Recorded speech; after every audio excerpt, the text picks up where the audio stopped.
Hola, mi nombre es Ignacio Quirós y hoy vamos a hablar sobre la filtración de polvo en los bordes de los huecos, brechas o agujeros que han sido formados por planetas incrustados en discos y básicamente cómo esto podría tener implicaciones en su distribución espectral de la energía o sets. Entonces, a modo de introducción, las distribuciones de energía espectral de algunas T-Tauri stars presentan una combinación de una baja del flujo por debajo de los 10 micrones, ¿cierto? Y un alza mezclado con un alza por encima, ¿cierto? De los 10 micrones, como podemos ver acá. Eh, Esto podría ser consecuencia de un planeta con alrededor de una masa de Júpiter incrustado en el disco que esté despejando parcialmente un agujero interno en el disco circunestelar, ¿vale? Es importante tener en mente aquí que los discos son en general ópticamente gruesos en las regiones internas más calientes, y bueno, esto podría llevar a dilucidar algunos procesos que puedan crear una cavidad interna ópticamente delgada dentro del disco. Una posibilidad es que esta cavidad surja debido al paso del planeta y en consecuencia hayan interacciones de marea con el disco interno, ¿ya? Aunque esto de por sí igual tiene un par de limitaciones únicas relacionadas con la escala de tiempo y frecuencia de la formación de planetas gigantes. Sin embargo, también son posibles algunas explicaciones que no son de origen planetario, que básicamente puede ser, por ejemplo, la fotoevaporación del disco externo por radiación estelar ionizante, que también podría privar de gas el disco interno, y también podría ser causa de una anomalía con la viscosidad, en la que básicamente se generen zonas muertas, donde el transporte del momento angular a través del disco no sea tan eficaz.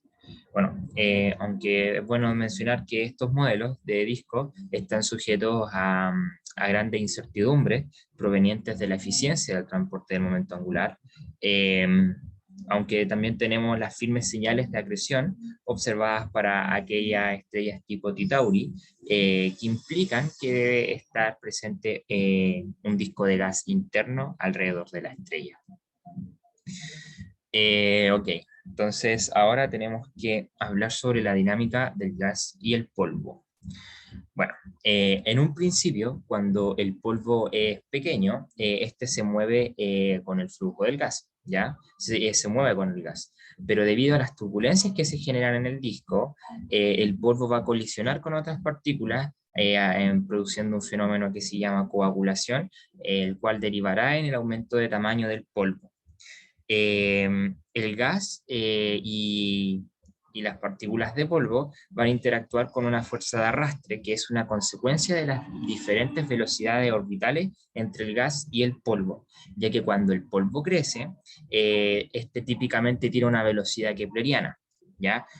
¿Por qué? Porque el polvo no siente efectos de la presión, no siente este gradiente de presión. En cambio, la velocidad, o sea, perdón, el gas sí siente efectos de presión, y bueno, en estos discos protoplanetarios, la presión del gas va a disminuir al aumentar el radio. Por lo tanto, este gradiente de presión es negativo y en consecuencia la velocidad orbital del gas es menor que la velocidad kepleriana. Por lo tanto, el polvo se mueve más rápido que la velocidad, o sea, que el gas, y básicamente la fuerza de arrastre va a actuar para ralentizar las partículas de polvo y hacer que se muevan en espiral hacia adentro de la estrella, ¿ya? Las partículas de polvo.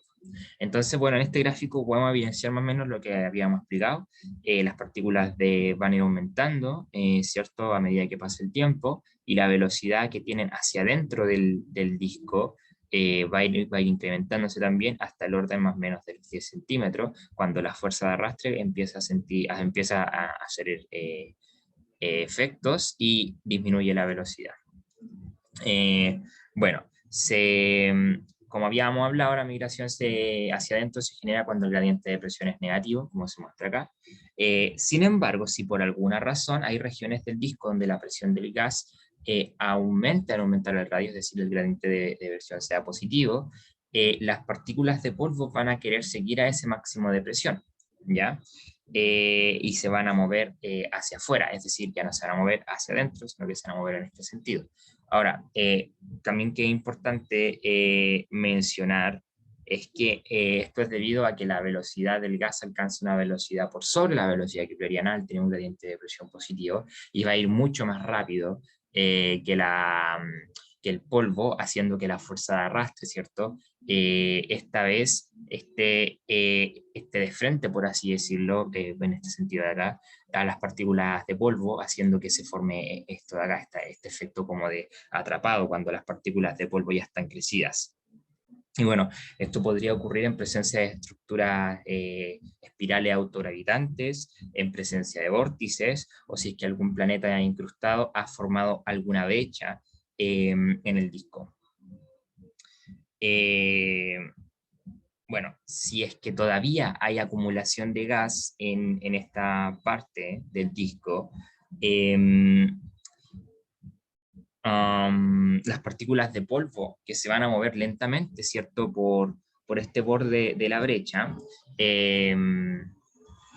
básicamente van a ser arrastradas por el gas hacia este sector de acá, como hacia la brecha, ¿vale? Y bueno, básicamente esto quedaría en evidencia o mostraría de que el borde de la brecha básicamente se va a convertir en una especie de filtro en donde básicamente solo partículas de cierto tamaño van a pasar hacia el disco interno, ¿vale? Y esto tendría que tener una consecuencia notable en la distribución espectral de la energía. Bueno, ahora tenemos que hablar sobre las simulaciones disco-planeta. Y bueno, aquí básicamente se utilizó un código llamado Zeus, en donde se utilizaron coordenadas bidimensionales, R y Φ. Se supuso que el disco es isotérmico y se modeló el transporte del momento angular usando la viscosidad cinemática, que opera solo en la componente azimutal. Y bueno, básicamente se normalizó la viscosidad usando el formalismo alfa, donde ahí colocamos lo desconocido del transporte de momento angular y el comportamiento de la viscosidad en los discos, y se consideró masas planetarias de 0,5, 1 y 5 masas de Júpiter. Obviamente esto está en unidades de código, así que con la escala adecuada se puede llevar a lo que yo estoy mencionando. La profundidad de la brecha en sí va a depender de este valor F, ¿ya? Por lo tanto, cuando F es mayor, va a haber una brecha más profunda, con un borde más ancho, y correspondería a un planeta más masivo. Y acá podemos ver de que en los bordes de la brecha la función se adapta muy bien, y bueno, esto es muy importante porque aquí es donde la densidad de la superficie es más pronunciada, y esta sería la región del disco donde habría un mayor gradiente de presión, y sería la región donde la fuerza de arrastre tendría una mejor aplicación a las partículas de polvo que están incrustadas. Y bueno, también esto representa un ajuste empírico, esta línea discontinua.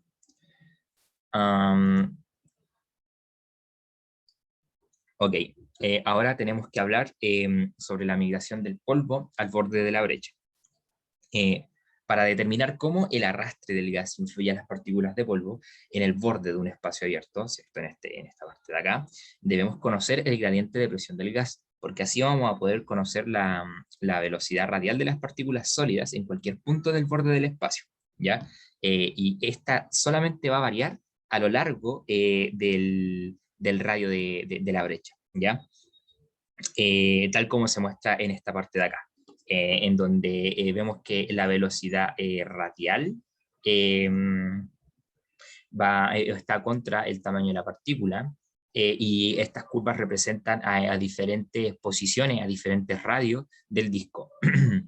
Y bueno, importante acá es que la velocidad radial es positiva, por lo tanto está yendo hacia afuera, las partículas hacia acá están yendo hacia afuera, hacia el borde, y básicamente esto es contrario a lo que habíamos visto en la primera imagen, en la que habíamos discutido antes. Entonces lo importante acá es que la velocidad radial va a aumentar para todas las partículas en el borde hasta que alcance una velocidad radial máxima, después de lo cual la velocidad radial va a disminuir al aumentar el tamaño de las partículas, y el gradiente de presión va a cambiar de signo, la velocidad radial también va a cambiar de signo, es decir, se van a mover hacia adentro, y las partículas Claro, como les decía, se van a mover hacia adentro en vez de hacia afuera. Esto es como el caso contrario, ¿ya? Porque estamos en este lado de acá donde hay acumulación de gas. Podría haber acumulación de gas. Eh, y básicamente lo que se desea es determinar la máxima velocidad radial hacia afuera de las partículas que contribuirían a la distribución espectral de energía, ¿ya?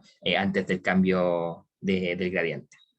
En esta figura de la derecha, básicamente, podemos observar em,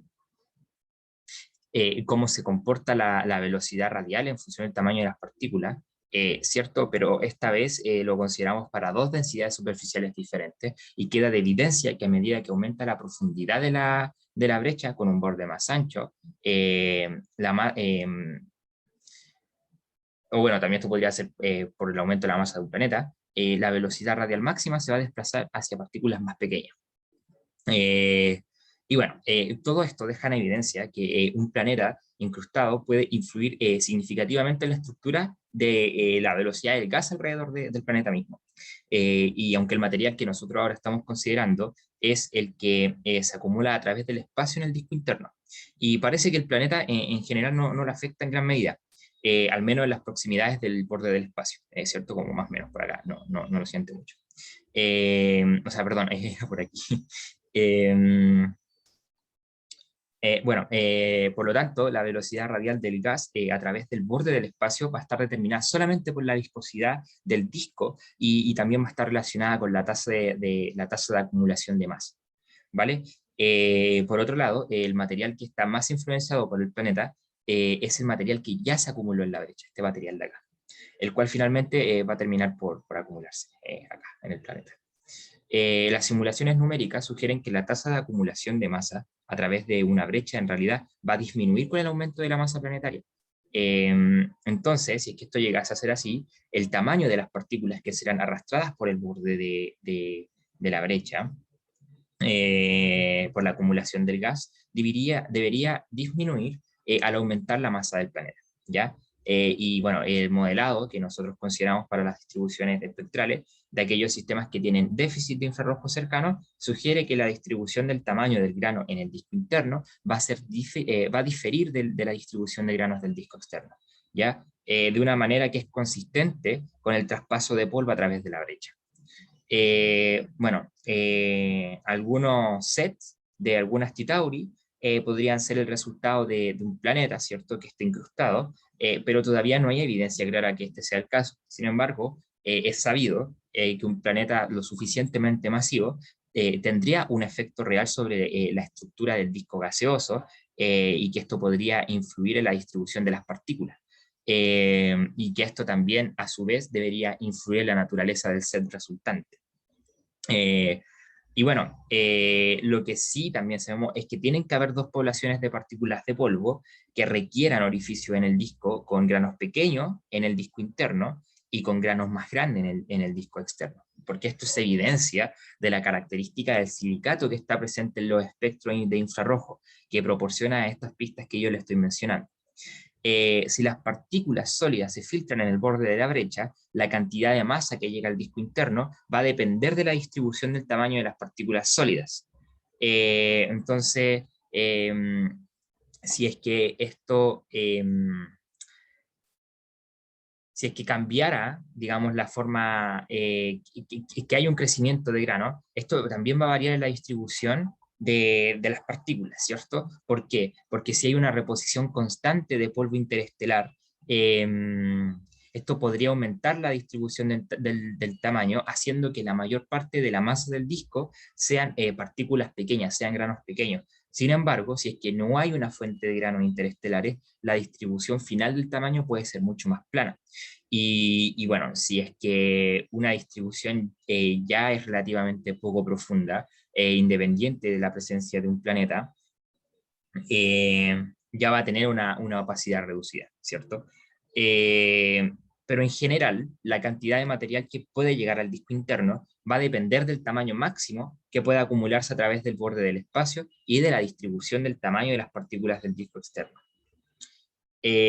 Bueno, en estos modelos básicamente la densidad del gas en el disco interior se reduce en una cantidad mucho menor que la densidad del polvo por la acreción que hay en el planeta, ¿ya? esta proporción pequeña de polvo a gas en el disco interno produce una brecha de opacidad al tiempo que permite la acumulación de gas en la estrella, eso va acorde al comportamiento de una estrella T-Tauri, es cierto que exhiben estos déficits en el infrarrojo cercano.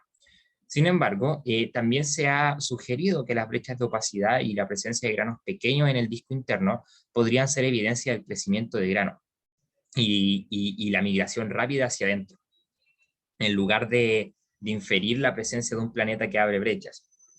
Bueno, básicamente esta conclusión se debe a que los planetas similares a Júpiter en discos relativamente masivos deberían migrar a la estrella durante la vida útil del disco, ¿cierto? Y aunque este pueda ser el caso, la observación de un sistema de este tipo sigue siendo posible. Incluso puede ser que estemos viendo una población de planetas que se hayan formado tempranamente y que no hayan sobrevivido al proceso de migración, ya que de todas formas, si es que hubiese algo relacionado con el crecimiento del grano, también debería haber una explicación para poder truncar drásticamente la distribución del tamaño de grano en el disco.